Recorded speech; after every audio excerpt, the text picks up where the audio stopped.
Good morning. आपको मेरी आवाज आ रही है? Yes sir. ठीक है, ठीक है, यस सर। ठीक है।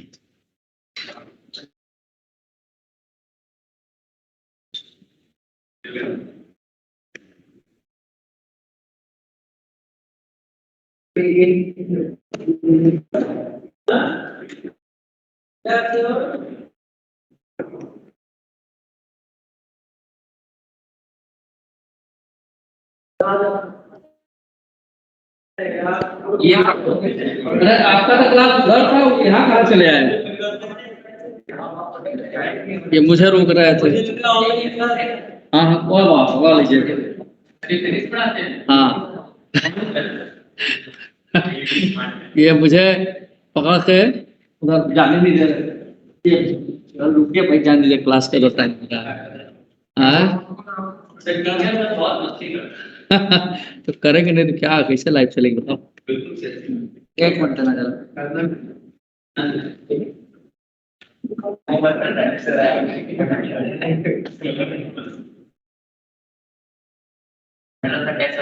बहुत बढ़िया बहुत अच्छा राइटिंग लिखा तो कौन सा जगह रखेंगे? ऐसा मतलब इससे तू तो बाहर चले जाओ, मिला क्या काला है बेटा कितने बैठा था।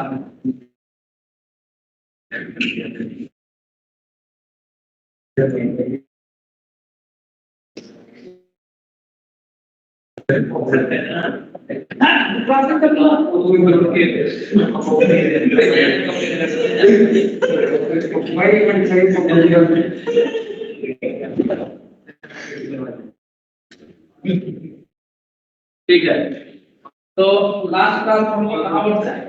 तो थोड़ा सा देखो छोटा यूनिट करवा लें। अरे लोग गलती तो पूछ दिया था, वाले क्या बोल रही है वाला जरा ये हां सर एक एमएलएम का लैपटॉप को सिखाओगे?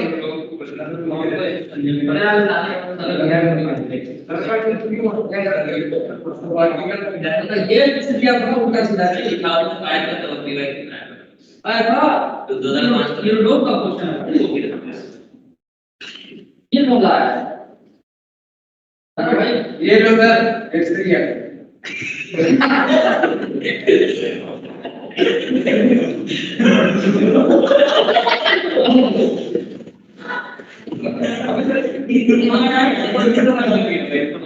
आज गए बहुत ज्यादा बच्चे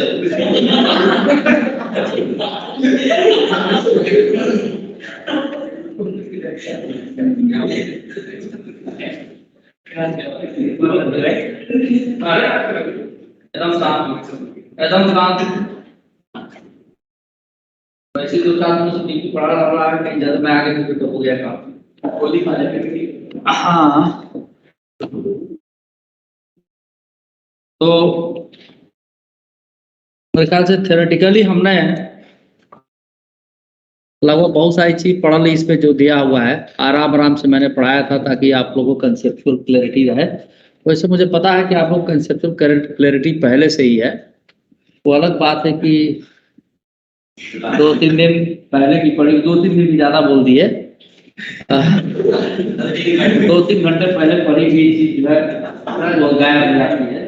ये आपकी की प्रॉब्लम नहीं है। Yesterday some other result also sir जब आप पढ़ाते हैं या बाकी चीज भी जब पढ़ते हैं तो याद आता है, शाम को घर जाते तो भूल जाता है। बिल्कुल वही वो कंफर्म बात है, ये भूल ही जाएगा क्योंकि फिजिक्स एक ऐसी चीज है तो भूलना ही है। जब तक आप दिमाग में उन चीजों को रखेंगे नहीं आपको याद है। तो वो अंदाजा तभी क्या हुआ कि लोग से एडवांस में क्वेश्चन है ना, लेकिन कभी पूछे जाते नहीं, पूछे जरूर जाते हैं। और यूरोप एक ऐसी किताब है जो फिजिक्स की कंसेप्चुअल क्लैरिटी बना देती है। और वो तभी आप सॉल्व कर सकते हैं जब आप मैथमेटिक्स में स्ट्रांग हो और सोचने की कैपेसिटी आपकी बढ़े। अदरवाइज वहां पर फार्मूले वाले क्वेश्चन नहीं आए, एक फार्मूला लगा दिए और सॉल्व कर वैसा जो भी बच्चा करेगा कभी ग्रोथ हो ही नहीं सकता है। जैसे देखिए सर भी बताएंगे तो सर मैं ये कह रहा था कि लोग वही कर सकता है उसको प्रैक्टिकल नहीं पढ़ा आप मेरे को यार क्या बात है माइंड ले लो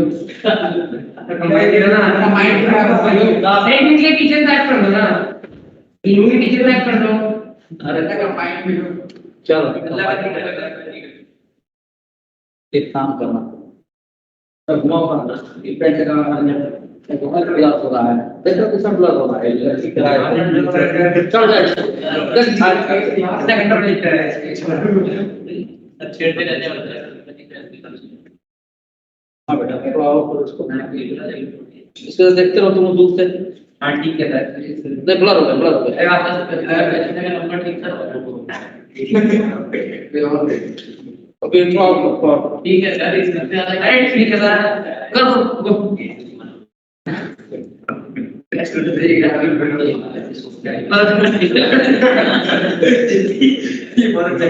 रात तो भाई तो ये भी करवा हो जाएगा आप ठीक है अब ठीक है अब ठीक है मत घुमाओ इसको इसको डिपेंड कर ऐसे डिपेंड करो इसको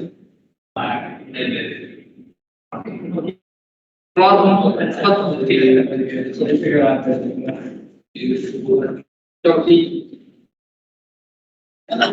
so today I will start collision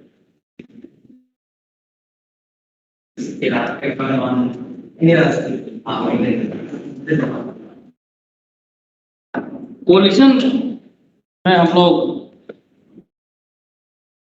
conservation of momentum और एनर्जी की बात करेंगे एनर्जी कंजर्वेशन नहीं हुआ अगर ऐसे कोलिजन हम one dimensional collision oblique collision या टू डायमेंशनल कोलिजन की बात करते हैं कोलिजन बेसिकली तीन तरह का होता है यहाँ पर से सुपर इलास्टिक कोलिजन की बात करते हैं हम बात करेंगे अच्छा एक आपका जो परफेक्टली इलास्टिक होते हैं ये आइडियल कंडीशन है नेचर में पॉसिबल है बात एयर में इलास्टिक हो सकता है इसी इलास्टिक होगा दूसरा है परफेक्टली इलास्टिक ये भी नेचर में परफेक्टली इलास्टिक होना संभव नहीं और तीसरा है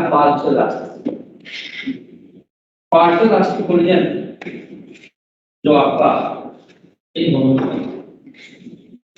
तो पार्शियल इलास्टिक कोलिजन अगर ठीक ढंग से पढ़ ले तो उससे हम परफेक्टली इलास्टिक और perfectly elastic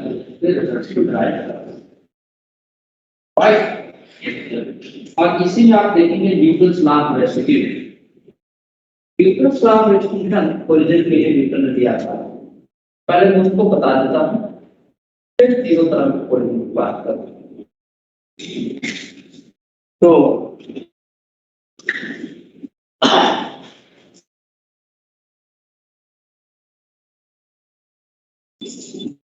collision is of three types. Number one, perfectly elastic collision.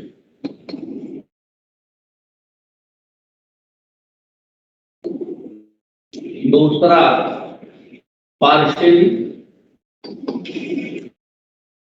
elastic collision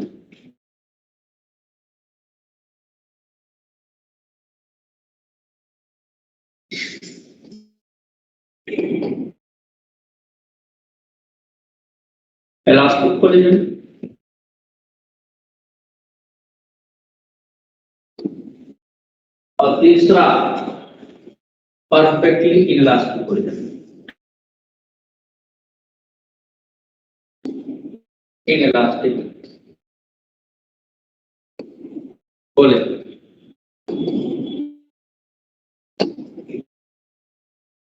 ठीक है जब भी हम कोलिजन की बात कर रहे हैं कोलिजन इन वन डायरेक्शन एक ही लाइन पे आपको मूव कर रहा है या तो एक दूसरे की तरफ या अप्रोच कर रहा है ये सब हो सकता है तो कोलिजन इन वन डायमेंशन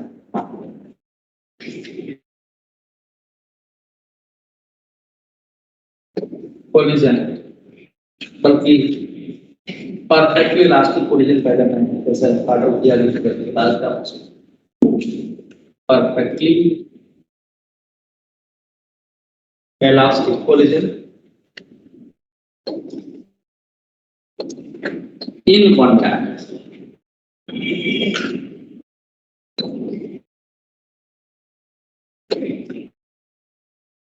देखो यहाँ पे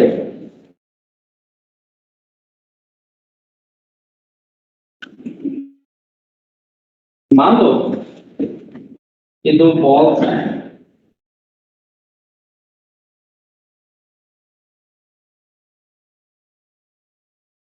दोनों आपका एक ही लाइन पे मूव कर रहा है।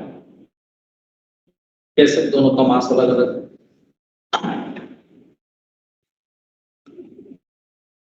और speed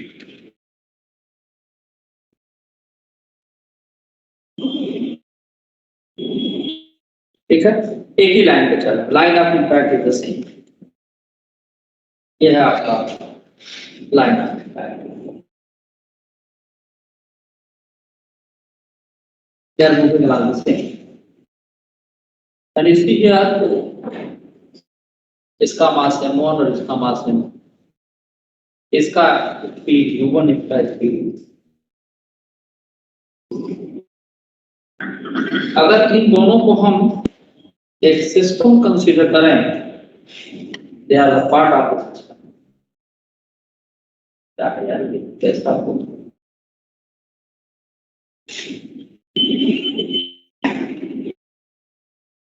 they are the part of the system। तो आप देखिए ये सिस्टम के पार्ट में इनके बीच में जो फोर्स बने वो कैसा होगा। अब हो सकता है कि इसका मोमेंटम या वेलोसिटी ज्यादा हो,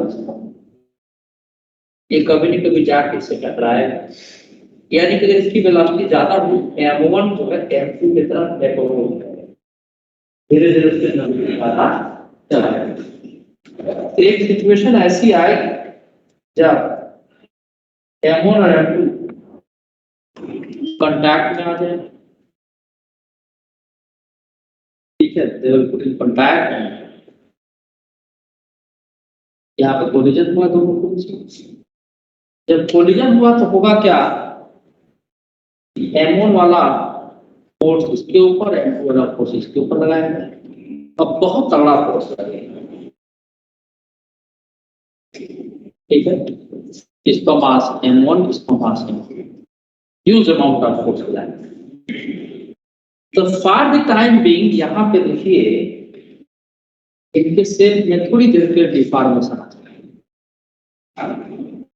अब इस समय क्या हो रहा होगा कि मोमेंटम ट्रांसफर हो रहा होगा,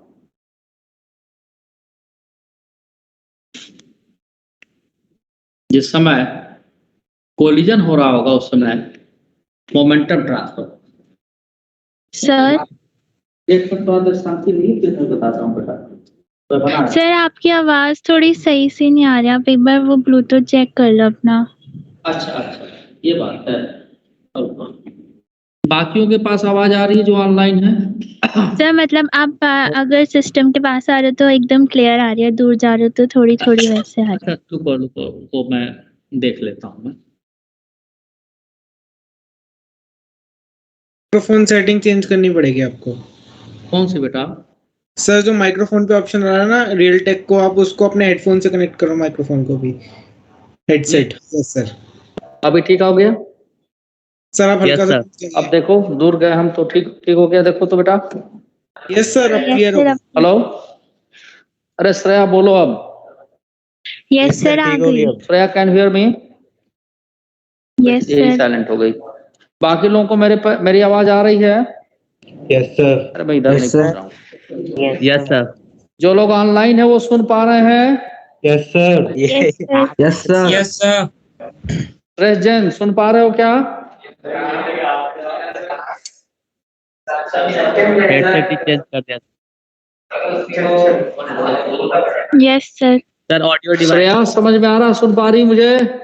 सर अब एकदम यस क्लियर सर, है मैं आपकी। सुन पा रही हूँ। की आवाज मेरे तक नहीं आ रही है या ये नहीं सुन सर पा रहा? Audio device sir. अभी बताओ, सुन पा रहे हो आप लोग? Yes sir. हाँ, पहले नहीं सुन पा रहे थे क्या? नहीं सर, पहले भी सुन रहा सर पहले भी सुन रहे थे।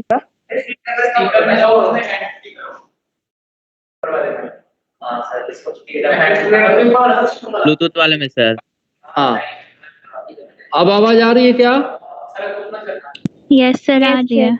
एक मिनट एक मिनट, वो पता नहीं अपने मन से कैसे चेंज हो जाता है। स्टीरियो था और आपने हैवी हैंड। हाँ हाँ जी, बोलो, अब आ रही है आवाज क्लियर एकदम? Yes sir. यस सर, एकदम यस सर। यस ठीक है सर। ठीक है ठीक है, ओके ओके। तो थैंक यू वेरी मच। बात नहीं बेटा, बात नहीं। अब यहाँ पर देखो, ये बहुत तगड़ा फोर्स लग रहा होगा इस समय जब कोलिजन हुआ। तो फोर्स लगने की वजह से मोमेंटम ट्रांसफर, यानी जिसका मोमेंटम ज्यादा है वो दूसरे वाले को मोमेंटम दे रहा है। बहुत इत्मीनान से। अब पैर हिलाना बहुत गंदी आदत है, मेरा भी हाथ यूं यूं हिलते रहता है, जितने बार हिलेगा उतने बार। हाँ ऐसे ठीक है। अगली बार मैं ये बना के मारूंगा, ठीक है? तो बदमाश। तो यहाँ पर क्या है कि मोमेंटम ट्रांसफर हो रहा है और ये प्रोसेस होने में बहुत कम टाइम लगता है। Within fraction of second, millisecond या नैनो सेकेंड के अंदर ये प्रोसेस कंप्लीट हो जाएगा। तो जो बॉल अप्रोच कर रही थी दूसरे बॉल की तरफ, उसको मोमेंटम ट्रांसफर करके, और इवन जब मोमेंटम ट्रांसफर होगा तो इसका मतलब साइड बाय साइड एनर्जी भी ट्रांसफर हो रहा है। तो जैसे ही दूसरे वाले बॉल की मोमेंटम एंड एनर्जी ज्यादा होगी, तुरंत वो सेपरेट हो जाएगा। जब सेपरेट होगा तो जो भी डिफॉर्मेशन हुआ था, डिफॉर्मेशन होने की वजह से एक पोटेंशियल एनर्जी आ जाएगी, उसको बोलते हैं इलास्टिक पोटेंशियल एनर्जी। जैसे मान लो कि अगर हम श्रेय राणा को, इधर आओ, कस के नहीं खींचेंगे, इससे थोड़ा डिफॉर्म हुआ या नहीं हुआ? बता, हुआ कि नहीं हुआ? कस खींच दूंगा। हाँ, अब इसको छोड़ेंगे तो क्या हो जाएगा, वापस रिपेयर कर लिया। तो ठीक उसी तरह से जब जिस समय कोलिजन हुआ उस समय टक्कर हुआ और डिफॉर्मेशन थोड़ा हुआ, डिफॉर्मेशन होने के बाद से उनके अंदर इलास्टिक पोटेंशियल एनर्जी आ गई। लेकिन जैसे ही वो सेपरेट होंगे, वो इलास्टिक पोटेंशियल एनर्जी क्या होगा कि फिर से शेप को रिपेयर कर देगा। Means they will regain their shape, अपने शेप को रीगेन कर लेंगे। और after collision they will move with the different. हाँ भाई, इसको भी कैलिब्रेट ही कर दूं, क्या बताऊं मैं। गिव मी अ सेकंड बेटा। सेलेक्ट, कंट्रोल पैनल कहाँ कर रही है?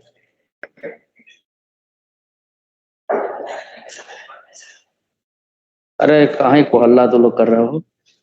अब लग रहा है कि पिटाई करनी पड़ जाएगी दो चार लोगों की एक साथ, और उसमें फिर तरीका हम ये निकालेंगे कि क्वेश्चन पूछना शुरू करेंगे और तब तक पूछते रहेंगे जब तक गलती करना आप ना शुरू कर दें। और ऐसा होने में 2 ही 3 क्वेश्चन में वो हमको, नहीं एंड में नहीं, रुको रुको तुम, ठीक है चलो साइलेंट है तुम। तो अभी क्या हुआ कि अब ये कोलिजन होने के बाद जब मोमेंटम ट्रांसफर हो गया तो दोनों बॉल एक दूसरे से सेपरेट होंगे, है ना? ये और ये हमने सेपरेट कर दिया। एक कोलिजन के बाद की स्थिति है, और इसके बाद ये दोनों अपना शेप रिपेयर कर लिए हैं, है ना? और इसकी वेलोसिटी कुछ अलग आ जाएगी, इसकी वेलोसिटी कुछ अलग आ जाएगी, ठीक है? So this is velocity v1 and this is velocity v2। तो the velocity v1 and v2 ये भी सिस्टम के पार्ट्स हैं, बट क्या है कि, ठीक है, तो वेलोसिटी अलग अलग हो गया। यहाँ लिख देते हम जस्ट बिफोर कोलिजन का केस है,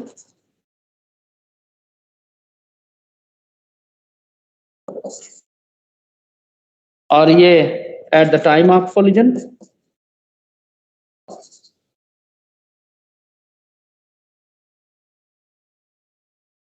और ये जस्ट आफ्टर कोलिजन का केस है।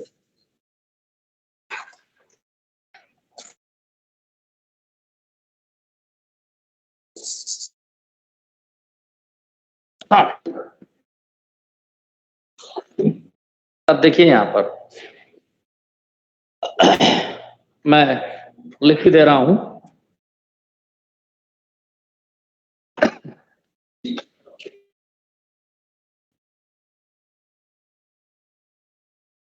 The ball of mass m1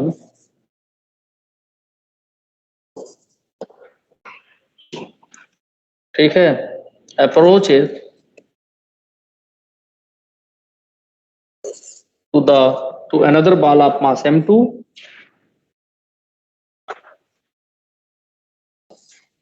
another ball of mass m2, ठीक है, moving along the same line,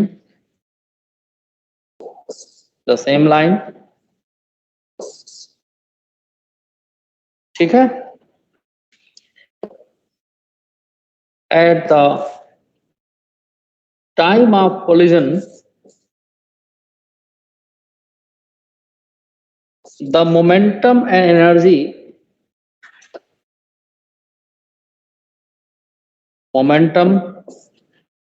energy transfers between the balls,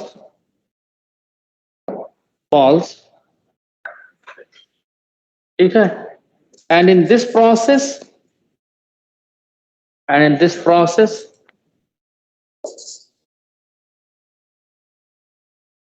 ठीक है, this process a very small time takes, this process completes in a very small time,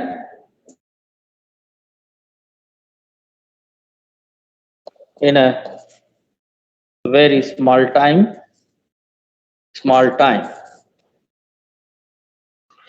at the time of collision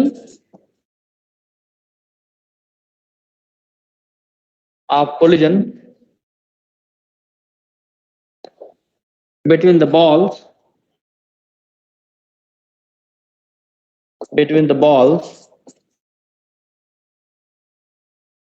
a huge amount of force will act between them for a very short time, that is called impulse.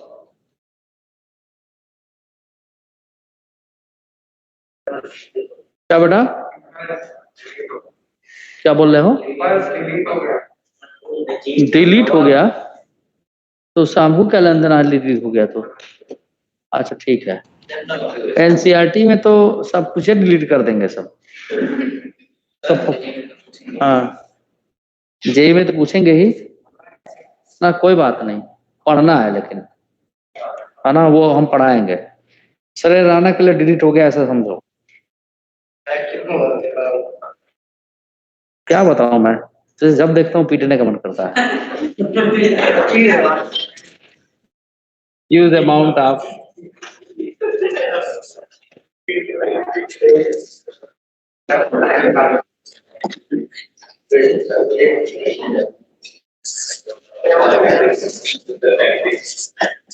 force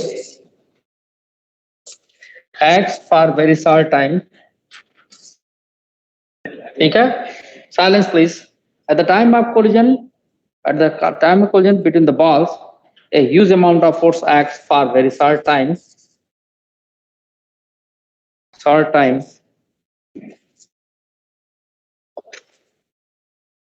called impulse,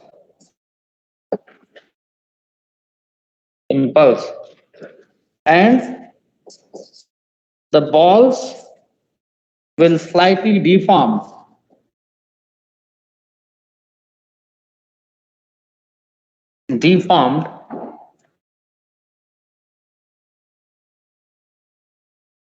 थोड़ा सा deform कर जाएंगे and hence there is an elastic potential energy stored between them, deformed, and hence an elastic potential energy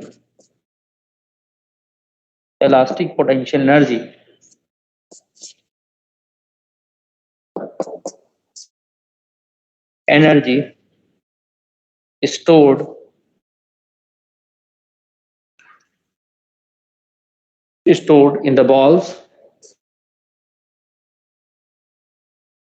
When they separates,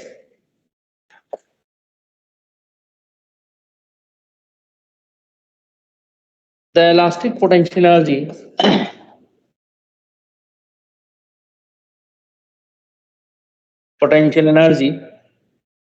does work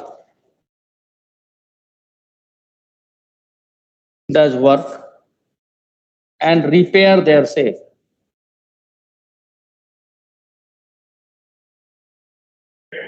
Means there is no permanent deformation.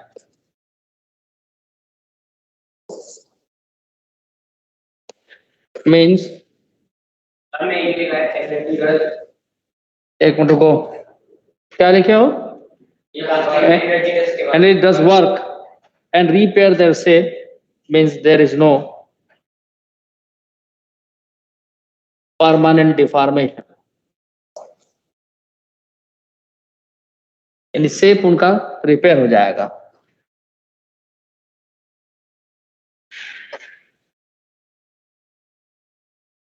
Permanent deformation.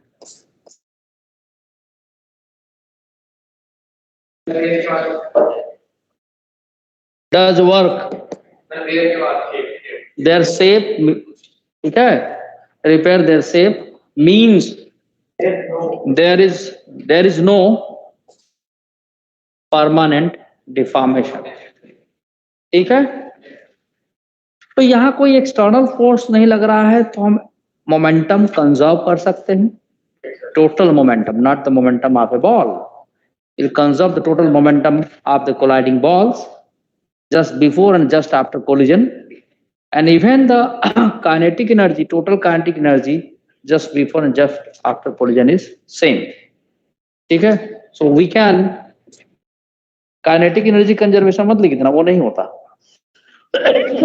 Same रहेगा, conservation word नहीं होगा. We can conserve the total momentum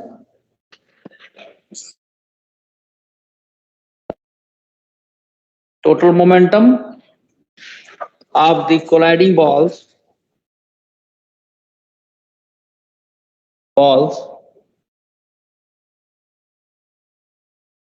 just before and just after collision.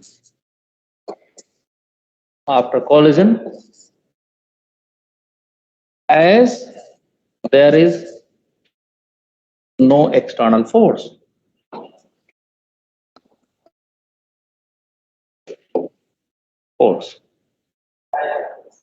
ठीक है?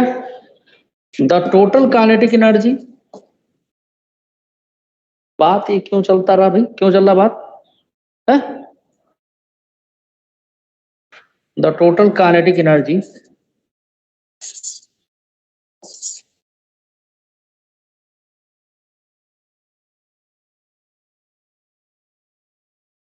will be constant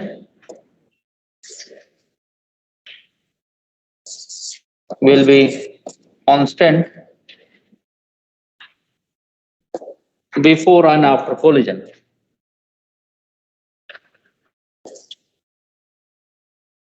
ये आपका perfectly elastic collision के लिए पूरी कहानी थी. यानी ऐसा कुछ होगा.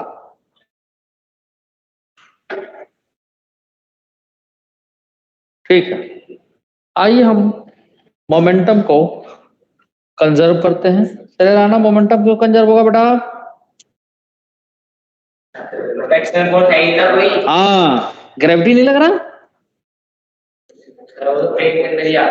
अच्छा, फ्रेम के अंदर आ गया. फ्रेम के बाहर कर देगा अर्थ को तो कहाँ छोड़ो. सर वो एक टनल फोर्स है नहीं ना, लिखा तो यार. कहाँ लिखा है? तो रुको भाई, ये कंसेप्ट क्लियर करना जरूरी है। नहीं कर चुका हूँ। ग्रेविटी को मान लो अर्थ को हमने बाहर ले लिया, ये प्लेन है, इस पर एक बॉल ऐसे चल रही, एक बॉल ऐसे चल रही है, अर्थ बाहर है इसके, तो लग गया ना एक्सटर्नल फोर्स। फिर क्या करेंगे?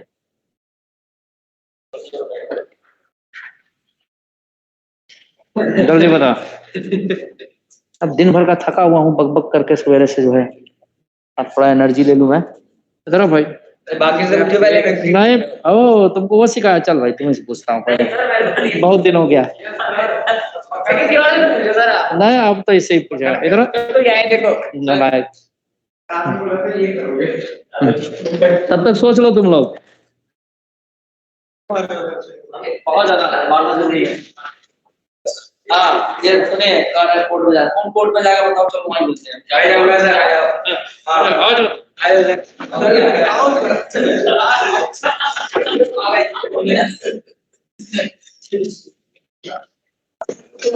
हर फैनल। यस सर, कहाँ वहाँ अरे घूमते रहते बैच।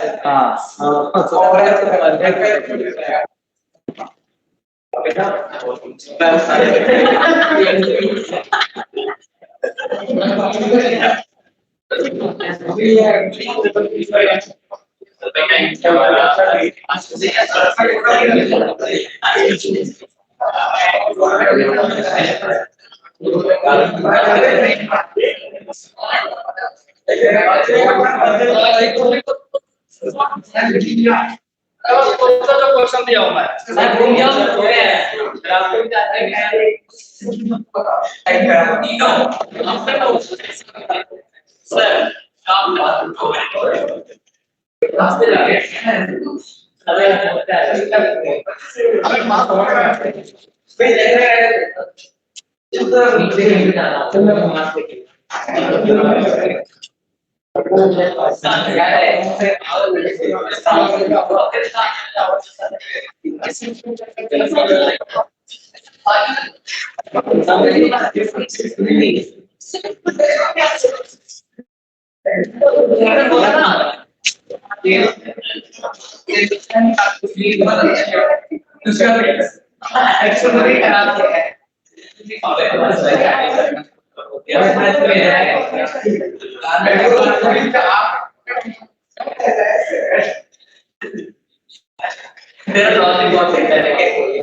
ऐसा चीज बोलते हैं करना नहीं था पर अब करेगा।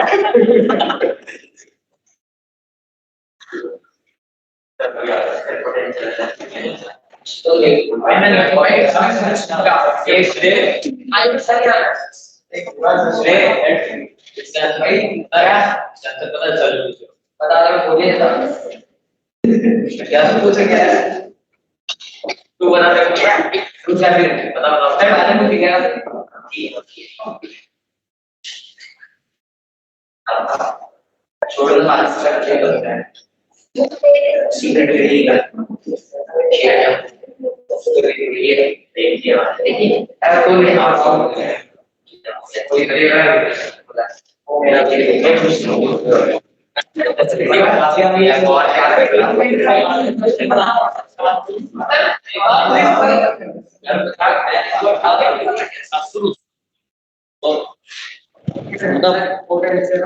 हाँ, पोटेंशियल एनर्जी भी इसको देता हूँ मैं ना, वो सभी को मिलता है। सर बता दो। हाँ सर, ये आपने जब मास बनाए हैं, ये दोनों सरफेस पे है ना हाँ बॉल? बेटा, हाँ हाँ तो सर फिर उस केस में तो नॉर्मल रिएक्शन जो है वो एनर्जी को बैलेंस कर देगा ना, तो फिर वो हे लगेगा नहीं। भगवान, तुम शांत हो जा श्रेया, ये हिस्ट्री नहीं है। मैं तुम्ही को नहीं, सभी को कह रहा हूँ, नॉर्मल रिएक्शन को बैलेंस कर देगा। अरे नालायक, जो है नॉर्मल रिएक्शन और ग्रेविटेशनल फोर्स दोनों अलग तरह का फोर्स है। कितने बार मैं बताऊं इस बात को? बिल्कुल गलत है। आता नहीं है तो इसका क्या मतलब है? उल्टा सीधा कंसेप्ट बता देंगे। सर आपने क्या क्वेश्चन पूछा था? क्वेश्चन ये पूछा था जैसे एक्सटर्नल फोर्स यहाँ नहीं लग रहा है, ऐसा मैंने लिखा है, लेकिन अगर अर्थ को हम सिस्टम के बाहर ले लिए, जिस सरफेस पे चल रहा है, तो सिस्टम के अंदर तुम्हारा बॉल ही है, देखो, और तुमने लिया नहीं है, यस सर। है ना? ये हमने ये सरफेस ले लिया ऐसे। तो श्रेया ने कहा कि नॉर्मल एक्शन लग गया, एमजी को बैलेंस कर। नहीं सर, वो नहीं बैलेंस नहीं करेगा, एमजी तो अलग से लग रहा है। करोगे तो थप्पड़ लगेगा, दांत सारा टूट के गिर जाएगा, सब बूढ़े बन जाओगे जवानी है नहीं आने के पहले। सर मोमेंटम सर इसलिए कंजर्व्ड रहेगा क्योंकि सर एक का बढ़ेगा तो दूसरे का घटेगा। तो अरे होगा मतलब वसंत लोग, मैं मोमेंटम नहीं पूछ रहा हूँ, मैंने ये कहा है जो तुम लोग सोच नहीं पा रहे हो, जो दिखाना चाहता हूँ। ध्रुव कुमार तुम बताओ जरा, ध्रुव कुमार।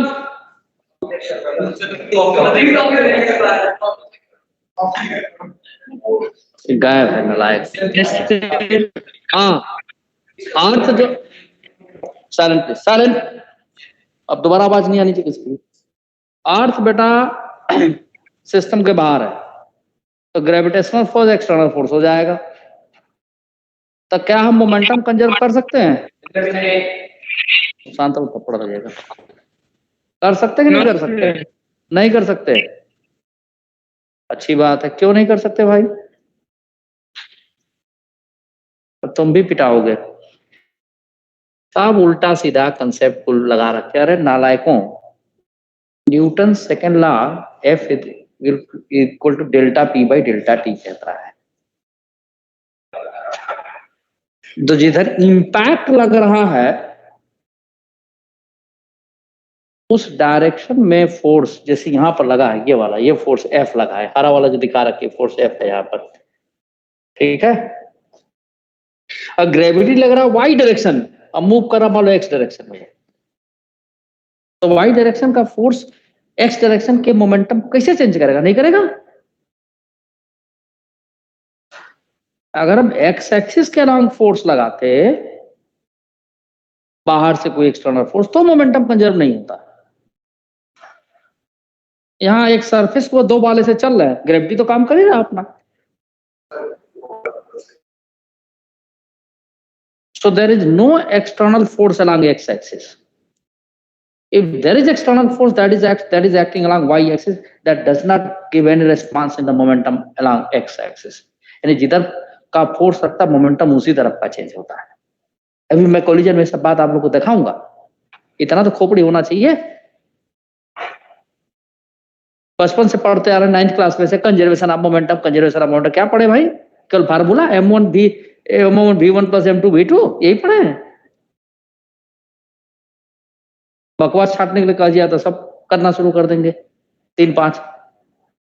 याद रखिए आज के बाद से, एक्स एक्सिस तरफ मूव कर रहा है, इधर कोई एक्सटर्नल फोर्स, बाकी किसी भी डायरेक्शन में एक्सटर्नल फोर्स लग रहा है, उससे क्या लेना देना। बस एक्स एक्सिस की तरफ एक्सटर्नल फोर्स कोई ना हो, या किसी एक्सटर्नल फोर्स का कोई कंपोनेंट उधर ना आए, then we can conserve the momentum. Copy छापने से इधर उधर से लिख के उससे फिजिक्स नहीं आएगी, थिंकिंग से आएगी। जिसमें बहुत बड़ा अभाव है उसका तो अभाव हो जाता है, सोचना तो चाहते ही नहीं। चलिए देखिए, चाहते तो हम भी बाकी की तरफ डायरेक्टली देता है, मोमेंटम कंजर्व हो गया, या आ गया, रिजल्ट हो गया कहानी। जिंदगी में कभी नहीं सोच पाते कि फोर्स एक्सटर्नल लग रहा है mg, तो उसकी वजह से मोमेंटम कोई इफेक्ट नहीं पड़ेगा। नाउ यू सी, अब दोबारा एकदम क्लास में है का नहीं आना चाहिए, रोना शुरू कर दोगे तुम अब भी तुरंत। तो टोटल मोमेंटम बिफोर कोलिजन अगर मैं लिखूं, जस्ट कोलिजन होने के ठीक पहले, जब कोलिजन होने जा रहा है यूं ऐसे जस्ट कोलाइड होने जा रहा है, ठीक उसी के पहले लिख रहा हूं। ये नहीं कहता तदुर यहां लिख रहे, नहीं, बना दिए फिगर में, just before the collision. So that is m1u1 plus m2u2, क्योंकि इस डायरेक्शन को हमने पॉजिटिव लिया है और इसी डायरेक्शन में दोनों का मोमेंटम है, so I will write with positive sign. and just after the collision, M1 V1 plus M2 V2 just after the collision. ठीक है, ये मोमेंटम हम इक्वल कर देंगे। अब मोमेंटम जो हमने इक्वल कर दिया, क्योंकि एक्स एक्सिस के अलावा कोई एक्सटर्नल फोर्स नहीं है, so M1 U1 plus M2 U2 is equal to M1 V1 plus M2 V2। अब यहाँ एक बड़ी खास बात है, देखिए आप, अगर हम इंडिविजुअल बॉल की मोमेंटम की बात करें, यहाँ M1 U1 है, यहाँ M1 V1 है, वो तो चेंज हो गया। यानी अकेले किसी बॉल की बात करें से M1 U1 पहले फर्स्ट बॉल का मोमेंटम था, कोलिजन के बाद इसका मोमेंटम हो गया M1 V1, तो चेंज तो हो गया है क्योंकि पल्सिव फोर्स लगा है। लेकिन अगर दोनों के सम की बात करें, सिमिलरली इस तरह से सेकंड बॉल का लें, ये भी चेंज हो गया। लेकिन दोनों का सम अगर करें हम, just before collision just after collision, that will be the same, no change, क्योंकि कोई external force along x axis नहीं है। Remember this. Similarly, I can conserve the, not conserve, we can constant the kinetic energy. Initial kinetic energy जो कि होगी half M1 U1 square plus half M2 U2 square. Our final kinetic energy just after the collision is half M1 V1 square plus half M2 V2 square, ये होगी। ठीक है, चोट लगा कि नहीं थोड़ा सा? चोट लगा था कि नहीं? नहीं लगा, आपकी कस के पिटेंगे। ये समझ में आ रहा है? यहाँ तक आया समझ में? आप देखो जरा तो। अरे दिखा दिखा। अरे सर कुछ नहीं, ड्राइंग है। अच्छा देखे हैं? अरे बेकार ड्राइंग। अरे देख तो ले जरा। बनाया। गुड, ठीक है, पढ़ो। तो ये आपका हो गया। तो मैं आगे बढ़ूं नेक्स्ट पेज पे। तो सभी लोगों की बात क्लियर हो गई ना कि ग्रेविटी की वजह से एक्स एक्सिस का मोमेंटम चेंज, अगर वाई एक्सिस के अलोंग लिखते तो चेंज हो जाता। डिफॉर्मेशन होगा और इलास्टिक पोटेंशियल शो करेगा। तो उसमें से क्या लेना है? इसका क्या करेगा? शेप ऑफ स्टेट है। सर जो मोमेंटम पूरा ट्रांसफर होता है उसका क्या करना? जैसे तुम्हारा भी कान खींचे थे हम, तो उसमें क्या हुआ था? डिफॉर्मेशन हुआ था कि नहीं हुआ था? तब पोटेंशियल नहीं आया था कि नहीं आया था? तब छोड़ दिए हम तो वही पोटेंशियल तुम्हारे कान को वापस ले गया ना। तो जैसे ही कांटेक्ट छूटेगा तो जो डिफॉर्मेशन थोड़ा बहुत हुआ रहा होगा उसको रिपेयर कर देगा, वो वहीं खर्च हो जाएगा। कभी क्रिकेट खेलते समय आप देखिए कि स्पंज की कोई गेंद अगर लें या कैनवस की बॉल लें, खासतौर से स्पंज में, और बल्ले के कोने से अगर वो बॉल लगे, तेज स्पीड से कोई बॉल पे अगर लगे तो तुरंत वो चपटी ऐसी हो जाती है और स्पीड उसकी कम हो जाती है। कभी ऑब्जर्व करके देखना। लेकिन जैसे ही वो जमीन पर गिरती है और टिप खाती है तो बड़ी तेज भागती है। यानी कि होता क्या, हालत से वो इलास्टिक कोलिजन नहीं है, परफेक्टली इलास्टिक कोलिजन नहीं है, लेकिन वहां होता क्या है कि जैसे ही बल्ले के कोने से लगी डिफॉर्मेशन हुआ तो जो इम्पल्स लगा वहां पे, उसका मैक्सिमम पार्ट जो वर्क किया वो चला गया उसके इलास्टिक पोटेंशियल एनर्जी में, और कम पार्ट काइनेटिक एनर्जी में ट्रांसफर हुआ, इसीलिए उसकी स्पीड कम हो जाती है। लेकिन जैसे ही वो रफ सरफेस पे या हार्ड सरफेस पे टिप खाती है तो होता क्या है कि तुरंत वो जो पोटेंशियल एनर्जी स्टोर था उसका majority of the part converted into the repairing of its shape, तुरंत स्फेरिकल शेप ले लेगा। ठीक है, और some part of this potential energy that will go into the kinetic energy, so its speed will enhanced, बढ़ जाएगा। ठीक है, कभी देखना। तुम केवल अटेंशन ड्रा करने के लिए उल्टा सीधा पूछते रहते हो, मैं समझता हूं, लेकिन कोई बात नहीं, चलो आओ। मुझे पता है कि इनको कुछ भी पढ़ले पड़ा नहीं। I am very much sure. पक्का पड़ गया? बोलो नहीं, इनका श्रेय राणा पड़ गया। रुक जा, अगली बार तो तैयार रहो, फिर पूछता हूँ मैं कुछ। पड़ गया तो पता ही लगेगा फिर। अब अगर आपको यहाँ दे दिया जाए, अब दोनों चीज हमने निकाल लिया, काइनेटिक एनर्जी की वैल्यू को सेम कर दें तो k initial is equal to k final जब लिखेंगे हम, तो k इनिशियल की वैल्यू कितनी थी? Half m1 u1 square plus half m2 u2 square is equal to half m1 v1 square plus half m2 v2 square. तो half half half cancel.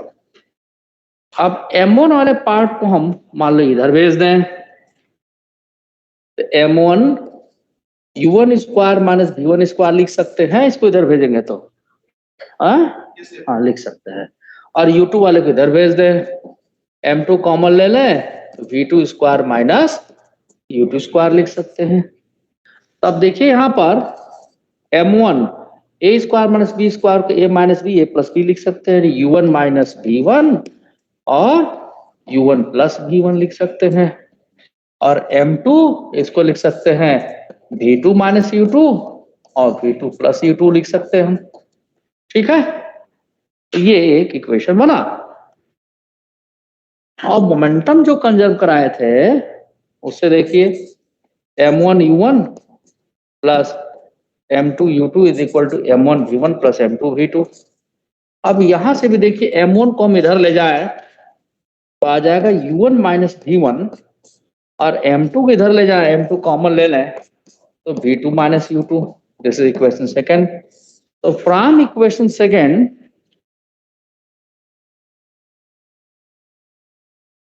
अब आप देखिए हम m2 v2 माइनस u2 को की value m1 v1 minus u1 यहाँ रख दें फर्स्ट इक्वेशन में, यही तो वैल्यू यहाँ पर आ रखी है देखो। अब इसको उठा कर रख दें। खाना तुझे नहीं मिलता क्या? रुक जाओ, तुम्हारे गार्जियन से आज बात करता हूँ, कहता हूँ कि खाना देने की बजाय से 2-4 किलो प्लास्टिक का पेन खरीद के ला के दे दी, चबाता रहेगा। शर्म नहीं आती। तो लोग कभी सोचो कि प्लास्टिक की बोतल से पानी क्यों नहीं पीता? बाकी लोग बीमार रहते हैं, जैसे इधर देखता हूँ, बाकी थोड़ा पूछो एकदम नीमा करने लगेंगे। हम तो चलो बीपी है भाई, उसको कैसे कंट्रोल कर, दवाई खाए कई दिन भूल जाता हूँ, शायद बोल गया हूँ, कभी कभी हो जाता है, गुस्सा कर दिए किसी के ऊपर। तो इसकी खासियत ये है कापर में कि अगर इसमें 4 घंटे के लिए पानी रख दिया जाए तो वायरस फ्री हो जाएगा। वायरस इसमें होगा ही नहीं, खत्म। हाँ 100% वायरस फ्री हो जाएगा। और प्लास्टिक में तो उल्टा और बढ़ जाएगा। और उसमें कितना भी रिफाइंड प्लास्टिक हो, कुछ भी दवा लोग कर ले, पानी या कुछ भी डालते होते धीरे धीरे उसमें से डिजॉल्व होता है। वो हल्का अमाउंट होता नहीं, होता जरूर है कंफर्म। अरे तुमसे तो बहस करके मैं जीत नहीं सकता। बस एक ही तरीका है, लेग शपथ लगाओ, तुरंत जीत जाऊंगा मैं। देखो अब इसको उठा के इसमें फिट कर दो। इसमें क्या आ जाएगा? m1 u1 minus v1 u1 plus v1। अब देखो m2 v2 माइनस u2 की वैल्यू यहां से क्या लिख सकते हैं? m1 u1 minus v1 into v2 plus u2। देखो न्यूटन लॉ ऑफ रेस्ट्रिक्शन अब आने वाला है, कट गया तो हमारे पास आ गया। हाँ ठीक है, हमारे पास आ गया u1 plus v1 is equal to v2 plus u2। ठीक है, अगर m1 वाला ब्लॉक अप्रोच कर रहा है उसकी तरफ तो u1 माइनस u2 को इधर ला है और ये v2 माइनस v1। ठीक है, इसको बोलते हैं वेलोसिटी ऑफ अप्रोच।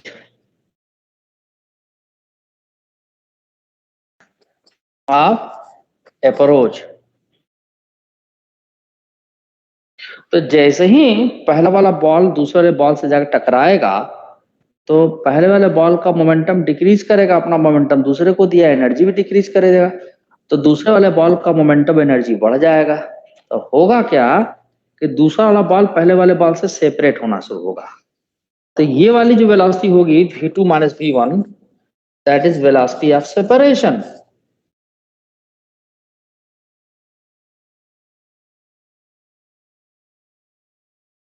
पहले इतना नोट करिए तो आगे बढ़ता हूं मैं।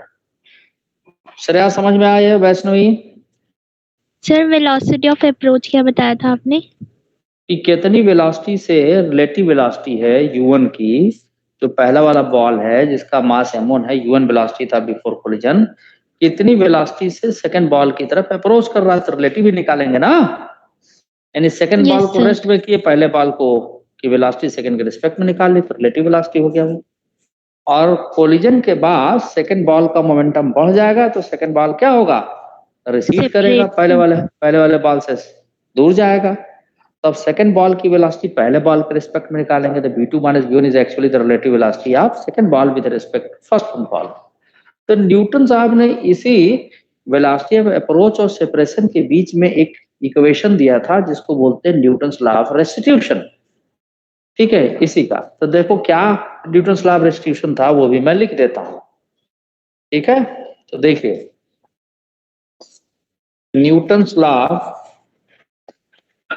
Of restitution.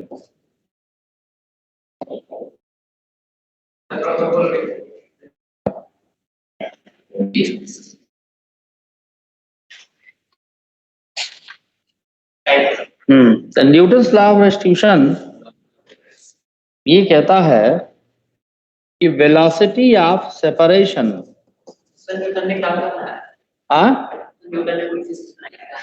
आपने लॉ नहीं लिखा। न्यूटन्स लॉ, हाँ ठीक है ठीक है ठीक है, ठीक कह रहे हो यार, न्यूटन्स लॉ यहाँ लिख देता हूं। अरे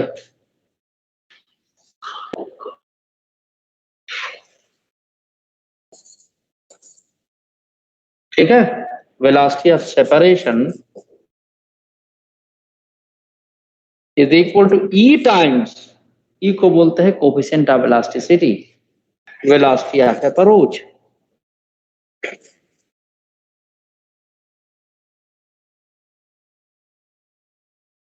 तो यहां से ई की वैल्यू जो आएगी, velocity of separation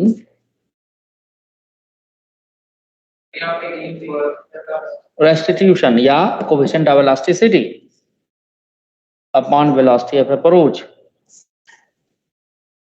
velocity of approach.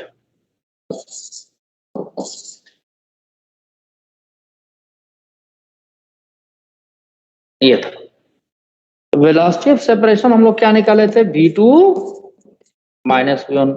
Velocity of approach क्या था, u1 माइनस u1, याद रखिए इसे। अब E को बोलते हैं coefficient of elasticity,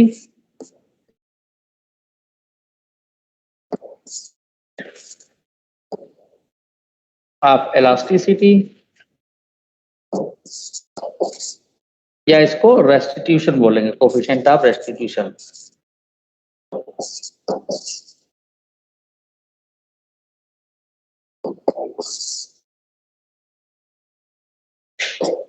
coefficient of restitution. अब यहां से देखिए जो E की वैल्यू होती है वो एग्जैक्टली 1 हो जाएगी, तो ऊपर वाला रिलेशन ये आ जाएगा। देखो यहाँ E की वैल्यू क्या है, 1 है ना। तो E किस कोलिजन के लिए कहते हैं, परफेक्टली इलास्टिक कोलिजन के लिए। तो E की वैल्यू 1 होगी परफेक्टली इलास्टिक कोलिजन के लिए।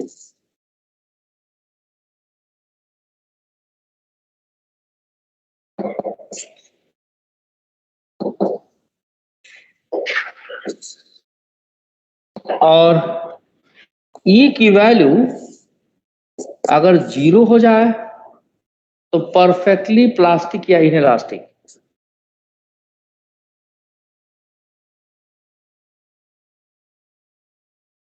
प्लास्टिक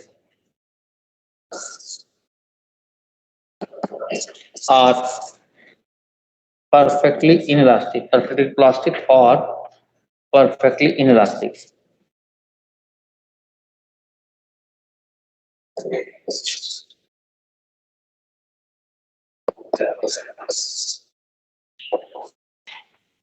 अगर 0 से छोटी और 0 से बड़ी हो, 1 से छोटी हो, तो पार्शियल इलास्टिक होगा। यानी 0 is less than E is less than 1। इस केस में क्या होगा, पार्शियल इलास्टिक कोलिजन।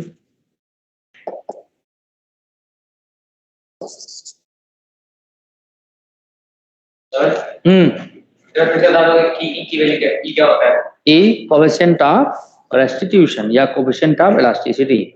जैसे मान लो कि अगर मैं आके एक पंच तो मैं ऐसे दूं, यूं कस के लगा। हाँ, लगा। मजा आने लगता है। ठीक है, और मुझे पता है ये बदमाशी करता है। ठीक है, तो कोविशेंट आप इलास्टिसिटी तुम्हारे अंदर ठीक ठाक है, नहीं रिपेयर हो गया है ना, टूट टाट जाता कुछ। ठीक है, चलो, तो ये आपका ये तीनों सिचुएशन है, नोट कर लीजिए। हाँ, अच्छा अच्छा,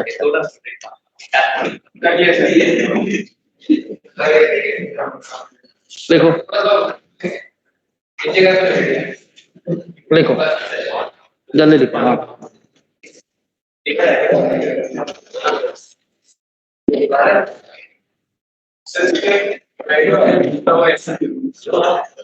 बात नहीं तुम लोग अभी दिखाता हूं मैं कि वेक्टर को और जिस तरह से एंजॉय आप लोग कर रहे हैं, मतलब सब्जेक्ट के साथ एंजॉयमेंट कर रहे हैं, 12th कितना दिक्कत भरा हो जाएगा वो आप लोग को अभी दिखा देता हूँ। बहुतों को ऐसा साइलेंस समझ में नहीं आता है। अभी जो शेयर किया अगर ओपन हो जाता दिखाता हूँ मैं। हवा बिन लेगा वेक्टर का इस्तेमाल ऑप्टिक्स में किया मैंने, और मैं नहीं किया मतलब उसको अगर कायदे से समझना है तभी हो सकता है, अदरवाइज नहीं होगा। ओपन करता हूं मैं।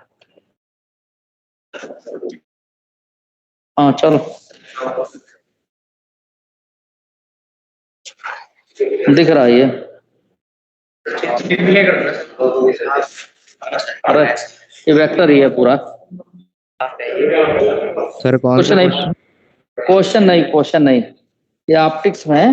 तो अगर आप लोग का 11th ठीक नहीं रहेगा, वेक्टर का कंसेप्ट नहीं है, तो 12th में सिर्फ रट के ही पढ़ेंगे, अदरवाइज कुछ आना नहीं है। हवा ही नहीं लगेगा क्या चल रहा है, और अभी भी आप मस्ती में चलना, बैठ जाओ नालायक। ठीक है,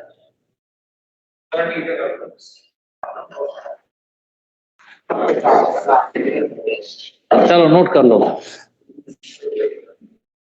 ये सब देखो वेक्टर एडिशन कर रखा हूं, पता लगेगा ये। तो इसका पता लगवा पता भाई। ये इलेक्ट्रिक फील्ड है। अच्छा, वो इलेक्ट्रिक देख सर, बहुत अच्छा सर। अरे सर, क्या कहना चाहते हो? हवा भी नहीं लगेगा, इसलिए अच्छे ढंग से पढ़िए। ये वाला भाषा है। देखिए, इज आस्किंग समथिंग।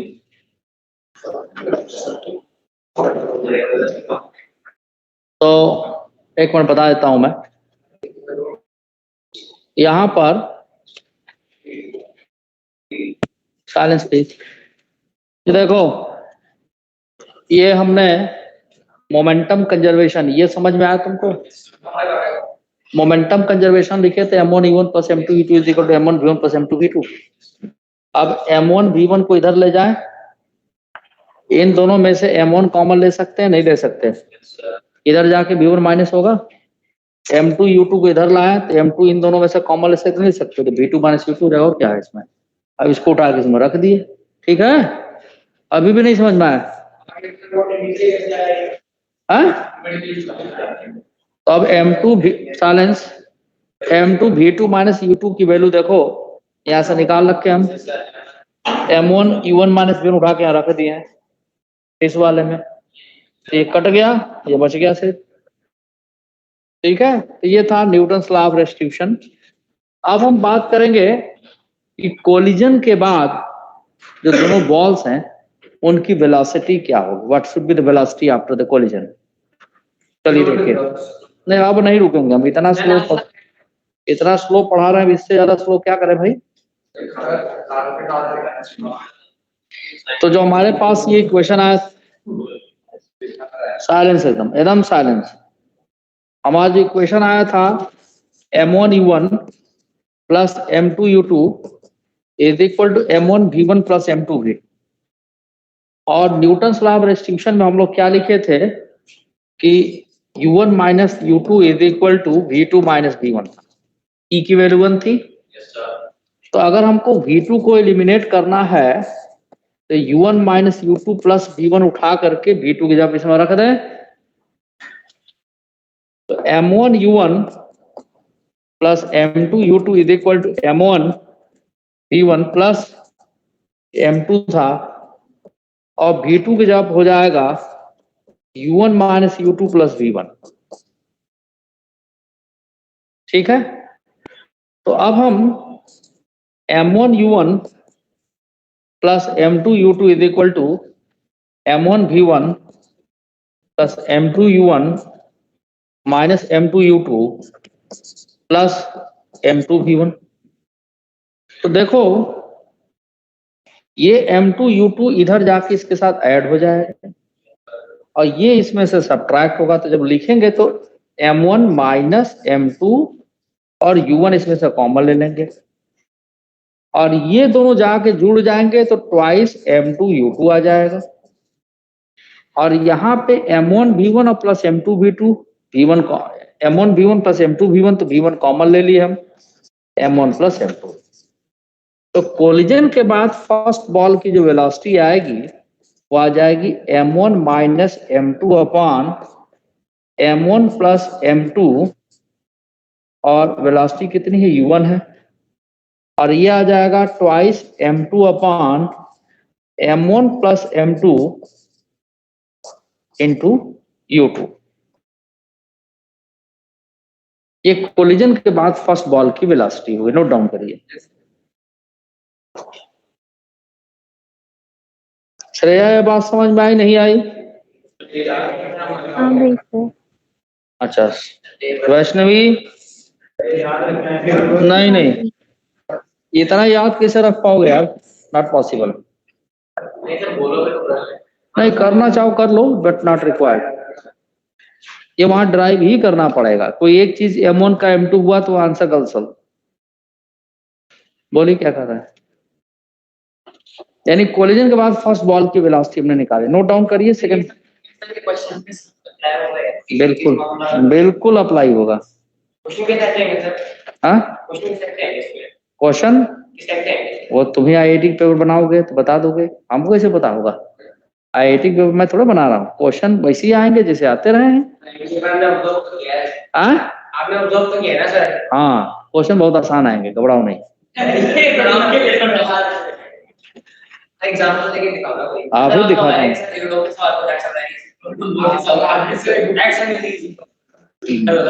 वो इसके लिए इजी प्रॉब्लम है, जैसे उस दिन कह ऐसे वर्मा क्या है, मैं तो कर दूंगा, सारा करके फेंक दिया हूँ।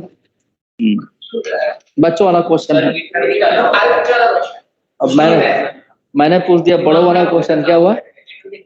हाँ और क्या, इससे फिर एक कैलकुलेशन जो कि आज तो संभव नहीं है, लेकिन कैलकुलेशन इससे एक और होगा। और फाइनली बाकी बैच में अगर मैं पढ़ा साइलेंस बाकी बैच में पढ़ाता हूँ तो मैं सिर्फ पार्शियल इलास्टिक कोलिजन से पढ़ाता हूँ और उसमें ई की वैल्यू डाल करके सारा रिजल्ट आ जाता है। लेकिन ये बैच स्पेशल है, इस पे सबको बताना है। हाँ आइए चलिए नेक्स्ट पेज पर। अभी कर देता हूँ मैं।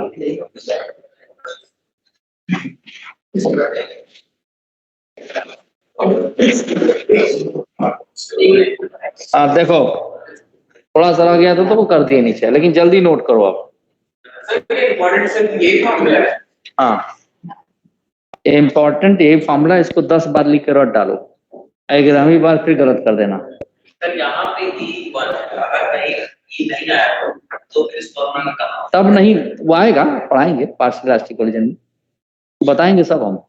वो अलग बात है कि अगले कुछ दिनों में भूल जाए आप लोग, है ना, बताएंगे सब। साइलेंस नेक्स्ट पेज पे चल रहा हूँ ये ब्रेक लगा दे रहा पैर में, तो मैं तो इतना स्लो लिख रहा हूँ मैं फिर। साइलेंस। अब M1 U1 plus M2 U2 is equal to M1 V1 plus M2 V2। अब की बार हम जो न्यूटन लॉ ऑफ डिस्ट्रीब्यूशन था U1 तो V1 की वैल्यू को एलिमिनेट कर ले, यानी यहां से V1 की वैल्यू हो जाएगी, V1 किधर लाए, V2 minus U1 plus U2, ये उठा कर रख दे हम।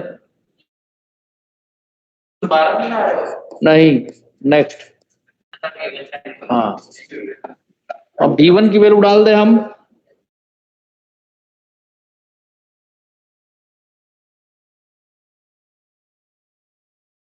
सो M1 U1 plus M2 U2 is equal to M1 V2 minus M1 U1 plus M2 U2 plus M2 V2। तो इसमें से तो ये तो कॉमन हो जाएगा V2, और ये इधर जाकर ट्वाइस हो जाएगा, और ये इसमें से आपका, एक मिनट, M1 था, M2 नहीं था, ये I forget to write it, this is M1। तो इसको हम देखिए इधर लेके जाए तो ये क्या आ जाएगा, ट्वाइस M1 U1, ठीक है, प्लस अब U2 वाले टर्म को जब इसके साथ हम लिखेंगे तो ये जाके U2 नेगेटिव हो जाएगा, तो M2 माइनस M1 आएगा, और इधर आ जाएगा M1 प्लस M2। अच्छा ठीक है, कट जाएगा, कहाँ कट रहा है, M1 U2 है।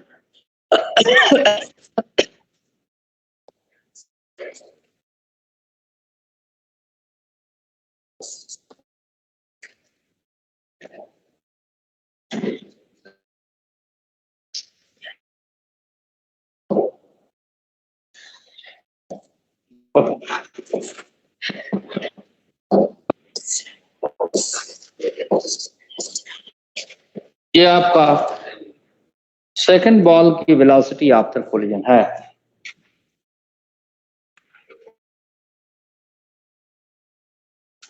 अब इसमें कुछ केसेस हैं डायरेक्टली पूछे जाते हैं।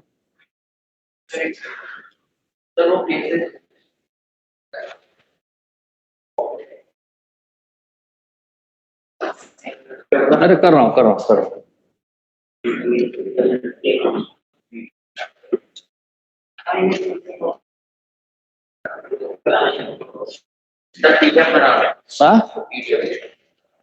पीडीएफ बना दे, मतलब आगे अब केस नहीं लिखना। अच्छा, ये लोग हमेशा कोशिश में रहते हैं क्लास कितनी शॉर्ट हो जाए। एक तो ये भी जुगाड़ रहता है, ठीक है सर को अगर 1 घंटा क्लास में तो दाएं बाएं करके तो आराम से लिखें, 2 बार ऊपर नीचे, सर ऊपर कर दो नीचे कर दो, उसमें भी टाइम जाए, बाद में भुगतोगे तुम लोग। देखो केस फर्स्ट, पहले हल्का वाला बता दे रहे हैं हम, ठीक है। अगर M1 is equal to M2 हो जाए, M हो जाए, ठीक है, तो कोलिजन के बाद जो V1 की वैल्यू होगी, V1 क्या निकाले थे हम लोग, बताओ वैल्यू जरा, V1 की वैल्यू क्या थी,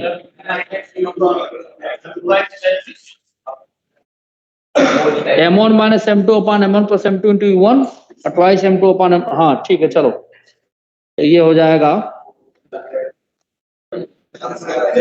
साइलेंस। M1 माइनस M2 की वैल्यू M माइनस M हो जाएगा अपॉन 2M इंटू U1, ये तो 0 हो गया, ट्वाइस M2 था यानी 2M अपॉन 2M इंटू क्या हो जाएगा U2। तो देखो ये तो हो गया 0, यानी V1 की वैल्यू हो जाएगी किसके बराबर, U2 के बराबर। सिमिलरली V2 निकालोगे तो U1 के बराबर आ जाएगा, यानी दे exchange there velocities after collision, they exchange there velocities after collision, they exchange there velocities. एक मिनट, याद रखना है कि जब इक्वल मासेस हो और परफेक्टली इलास्टिक कोलिजन हो तो अपनी वेलोसिटी को एक्सचेंज कर लेते हैं। कैसे, अगर V2 के लिए भी यहाँ लिखो तो V2 की वैल्यू देखो क्या है, 2M upon 2M into U1 हो जाएगा, और ये हो जाएगा आपका प्लस M2 माइनस M1 यानी M minus M upon 2M into U2। ये वाला पोर्शन तो 0 हो गया, यानी V2 की वैल्यू आ गई E1 के बराबर, जो मैं पहले यहाँ लिख दिया था। ठीक है, और टाइम ही नहीं है, मेरी अगली क्लास की है।